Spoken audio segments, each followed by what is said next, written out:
Biohacking. It makes you think of Silicon Valley execs with their smart rings and stacks of supplements, all chasing that dream of a longer, better life. They track their sleep, analyze their blood, and inject themselves with experimental compounds, all in the name of optimization. It's a world of data, gadgets, and a relentless push against the limits of human biology.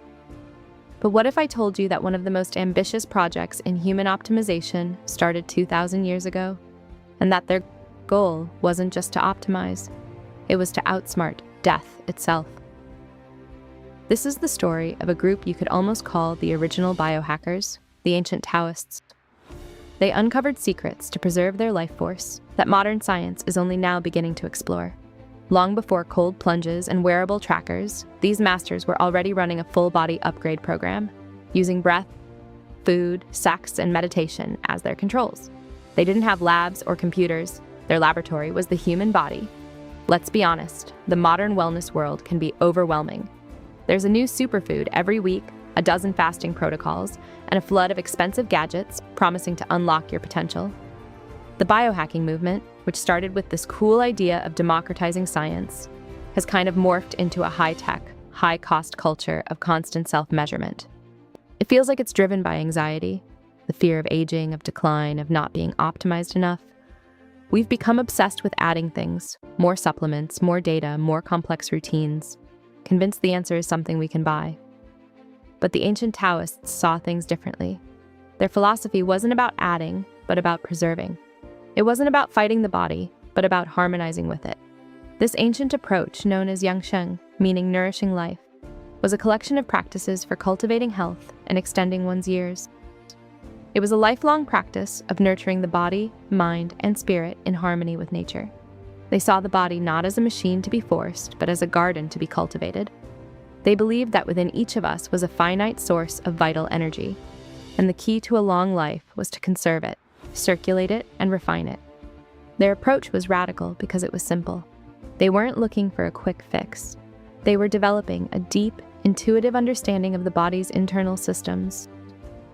They understood that everything, your diet, your emotions, your sleep, your thoughts, was constantly influencing your vital energy, or Kai. Their goal was to master these internal levers and become the architects of their own vitality. For some, the ambition went even further than just living longer. They pursued a state where the body and spirit could be refined enough to transcend the normal limits of human existence, a goal rooted in the mythology of becoming an immortal Xian, or transcendent being. This was the ultimate hack, not just to add years to life, but to add life to years, and, in their highest aspirations, to live beyond them. If today's biohackers are obsessed with tracking heart rate variability, the Taoists were obsessed with mastering breath itself. They saw breath not just as a mechanical process, but as the primary way to absorb and direct qi, the vital energy that animates life. For some, the nutrition from breathing was considered a vital complement to the nutrition from food. Controlling your breath was like having a direct control panel for your life force. They developed a sophisticated array of breathing techniques for everything from calming the mind to energizing the body. Unlike some of the forceful methods popular today, many Taoist practices emphasized a quiet, subtle approach. They practiced slow, deep abdominal breathing, which activates the parasympathetic rest and digest nervous system, lowering stress and calming the mind. It was a daily ritual to manage their internal state. But they went much further. Taoist masters practiced Tuna, which involves a controlled cycle of inhalation, exhalation, and sometimes breath retention. The goal was to better circulate qi and halt the chatter of the mind. One of the most advanced techniques was called embryonic breathing. This was a state they sought to return to, mimicking the way a fetus is believed to breathe in the womb. It's an experiential state of internal respiration where the breath becomes so fine and subtle it feels like it has stopped, and the practitioner feels as though they are absorbing energy with the whole body. This wasn't just for relaxation, it was a foundational practice for what they called naden, or internal alchemy. By mastering the breath, they believed they could slow aging, purify the body's energy systems, and lay the groundwork for spiritual transformation. They understood intuitively what modern science is now exploring. The way we breathe has a profound impact on our nervous system and mental state. It's the most fundamental biohack, and it's available to all of us right now. While modern nutrition is a battleground of conflicting ideologies, the Taoist approach was rooted in a few simple principles: moderation, seasonal harmony, and purity. They saw food not just as fuel, but as a form of energy that directly influenced the body's internal balance. The goal wasn't a rigid plan, but eating in a way that supported the body's natural rhythms. The first rule was moderation. Ancient texts repeatedly warned against overindulgence, seeing it as a way to deplete energy and shorten life. Eating until you're 70 or 80% full was a common recommendation. This prevents the digestive system from being overburdened, which they believed led to stagnant qi. This ancient wisdom echoes modern discoveries about caloric restriction and its effects on cellular cleaning processes like autophagy. The second principle was eating in harmony with the seasons. In summer, they would eat cooling foods like fruits. In winter, warming foods like root vegetables and soups. They believed that by aligning their diet with the seasons, they were aligning their own internal environment with the cosmos, promoting health and resilience. But Taoist diet also had a more extreme side. For adepts on a serious spiritual path, there was a practice called Bigu, or avoiding grains. This wasn't a low-carb diet, it was a spiritual discipline. They believed grains created turbid qi, and more esoterically, that malevolent spirits known as the three corpses lived in the body, feeding on the decay of digested grains. These spirits were thought to report a person's sins to the heavens and work to shorten their lifespan. By avoiding grains, an adept could theoretically starve these inner demons and purify the body. This points to a dangerous side of the Taoist quest for longevity. The pursuit of immortality led to Weiden, or external alchemy, where practitioners created elixirs from heavy metals and minerals, including highly toxic substances like cinnabar, mercury sulfide, arsenic, and lead. The theory was that consuming these stable, immortal substances would transfer their properties to the body. The reality was catastrophic. Multiple Tang dynasty emperors are believed to have died from elixir poisoning. This tragic history is a stark warning that the drive to transcend human limits, ancient or modern, can lead down a perilous path. This danger was a major reason why many Taoist practices shifted away from external elixirs and toward the safer, internal practices of Nidan. Of all the ancient Taoist practices, none is more misunderstood than their approach to sexual energy. We tend to see sex through the lens of pleasure and procreation, but for many Taoists, it had a third, equally important dimension: energy. They believed sexual energy, or Jing, was our most fundamental vital substance, our constitutional essence, our battery pack. When this essence was depleted, we aged and grew weak. Therefore, conserving and cultivating Jing was a cornerstone of many longevity practices. They believed a powerful exchange of yin and yang energy occurred between partners. In some texts, this led to a patriarchal and exploitative view, where a man might engage with multiple partners to absorb their feminine yin energy to fuel his own quest for immortality. However, other traditions emphasized a more harmonious exchange, where both partners would practice retaining their essence to mutually enhance their health and vitality.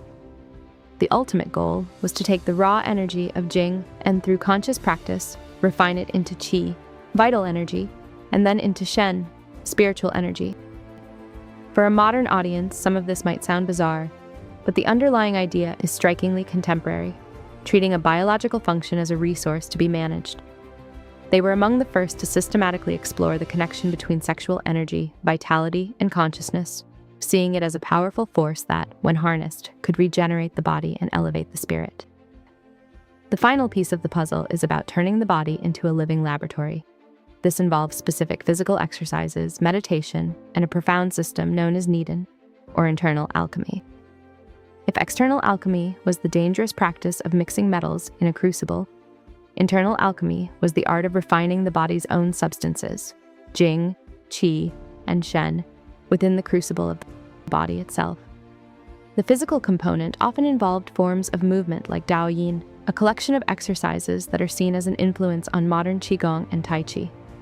These weren't high-intensity workouts. They were slow, gentle, flowing movements, synchronized with deep breathing, designed to unblock stagnant energy and improve circulation. But the movements were just preparation. The true work of internal alchemy happened in stillness, through meditation. Practitioners would sit for hours, turning their awareness inward, tracing the flow of energy. they saw the body as a microcosm of the universe, a sacred landscape to be journeyed through. One of the best-known models of Naden aimed to reverse the natural process of aging. The practitioner would start by conserving their Jing, essence, in the lower abdomen, an area known as the lower dantian. Through breathwork and focus, this essence was cooked and refined into qi, energy. This refined qi would then be circulated up the spine and through the body in a circuit known as the microcosmic orbit. This process was believed to further refine qi into shen, spirit, and finally, to return to the emptiness of the Tao. In some alchemical texts, this process was symbolically believed to lead to the formation of an immortal embryo within the body, a new energetic self that could eventually leave the physical body behind. This was a breathtakingly ambitious goal, to create a new form of existence within the old one. This may sound like myth, but for the Taoist alchemists, these were visionary stages of a systematic process. Instead of a lab coat, they used posture, breath, and discipline. They were mapping the subtle energies of the human body, a quest that stands as one of the most ambitious optimization projects in human history. So, what can we learn from these ancient masters of self-cultivation? Their story is a profound challenge to our modern approach to health. It reminds us that the human body has always been seen as something that can be trained, conserved, and optimized. It teaches us that some of the most powerful tools for upgrading our biology aren't expensive gadgets, but the fundamental forces we carry within us, our breath, our awareness, and our vital energy. The Taoists understood that true longevity wasn't about fighting aging, but about living in harmony with nature's principles. Their legacy, this art of nourishing life, or Yangsheng, shows us that wellness isn't a quick fix. It's a practice. You don't need to chase immortality to benefit from this wisdom. You can start today. Pick one simple practice. For the next week, try spending 5 minutes each morning doing deep, slow belly breathing. Notice how it feels. Notice how it shifts your state of mind. You might just find that this 2,000-year-old technique is more powerful than any modern hack you can buy. The greatest secrets to a longer, healthier life aren't always new. They're ancient, and they're free. They've just been waiting for us to rediscover them.